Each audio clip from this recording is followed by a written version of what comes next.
이태원 참사 수사해온 경찰청 특별수사본부가 출범 74일 만인 오늘 수사 결과를 발표하고 활동을 마무리하게 됩니다. 일부 현장 책임자들을 구속하는 등 성과는 있었지만 이른바 윗선에 대한 책임을 묻지는 못할 것으로 보입니다. 현장 취재기자 연결해 보겠습니다. 김태원 기자. 네, 경찰청 특별수사본부입니다. 네, 수사 결과를 잠시 뒤에 발표하는 거죠?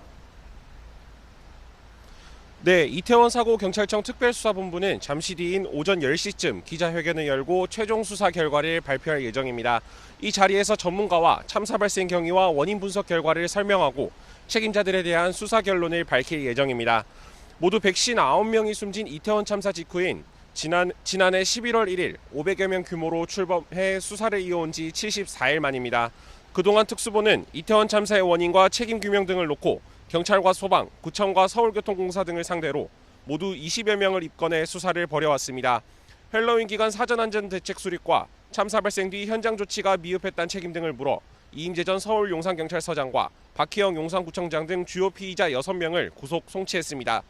이 가운데 감찰과 수사에 대비해 헬로윈 정보보고서를 지우라고 지시한 혐의로 박성민 전 서울경찰청 정보부장 등은 이미 구속돼 재판에 넘겨졌습니다. 특수본은 오늘 김광호 서울경찰청장과 최성범 용산소방서장 등 주요 피의자 일부를 업무상 과실치사상 혐의로 불구속 송치하고 수사를 마무리할 걸로 보입니다.